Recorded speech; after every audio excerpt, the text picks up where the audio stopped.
Saudara, media besar asal Inggris The Guardian menyoroti pembangunan IKN hingga merilis artikel menyebut IKN terancam jadi kota hantu. Tapi Menteri Keuangan Purbaya yakin IKN tidak akan jadi kota hantu jika pertumbuhan ekonomi Indonesia baik.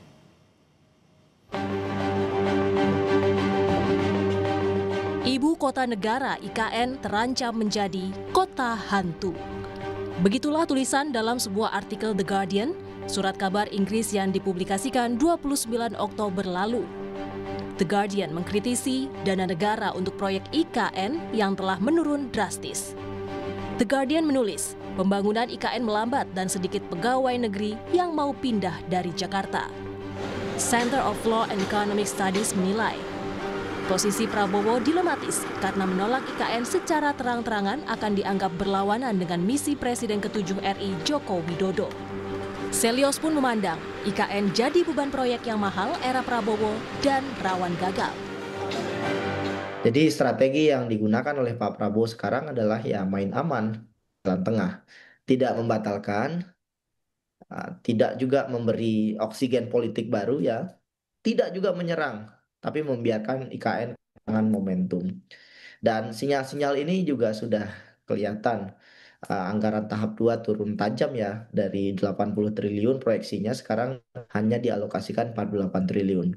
Dan tidak ada framing baru dalam pidato politik Pak Prabowo terkait IKN ini sebagai prioritas strategis nasional. Artinya ke depannya Pak Prabowo sepertinya akan membiarkan saja IKN ini menjadi proyek gagal. Karena kalau Sejak dilantik sebagai presiden, Prabowo belum pernah mengunjungi IKN. Sebelumnya, Presiden Prabowo menetapkan IKN menjadi ibu kota politik pada tahun 2028. Hal itu tertuang dalam Perpres nomor 79 tahun 2025 tentang pemutakhiran rencana kerja pemerintah tahun 2025. Perpres itu merinci syarat IKN menjadi ibu kota politik 2028.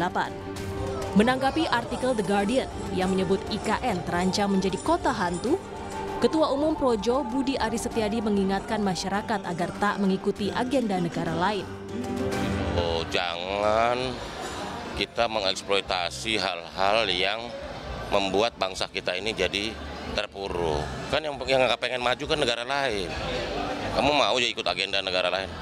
Ya, pokoknya kita dukung Indonesia maju 2045. Ya. Sementara itu, Menteri Keuangan Purbaya Yudi Sadewa yakin IKN tak akan jadi kota hantu jika pertumbuhan ekonomi Indonesia baik. Terkait akankah ada anggaran tambahan untuk IKN, Purbaya menjawab akan mengikuti amanah Presiden. Ke depan seperti rasanya sih nggak akan jadi kota hantu. Tapi kalau ekonominya dia bagus, uang saya akan banyak nanti. Jadi Anda nggak usah takut.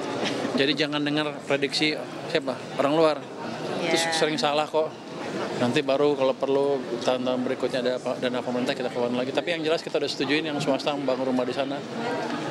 Ada beberapa perusahaan gitu. Tapi gitu. Jadi sepertinya nggak berhenti, masih jalan terus. Tapi nggak secepat yang kita ikut sama Pak Presiden aja seperti apa. IKN mulai dibangun sejak awal tahun 2022. Kementerian Keuangan mencatat anggaran pembangunan IKN mencapai 75,8 triliun rupiah dari APBN sepanjang 2022 hingga 2024. Tim Liputan, Kompas TV.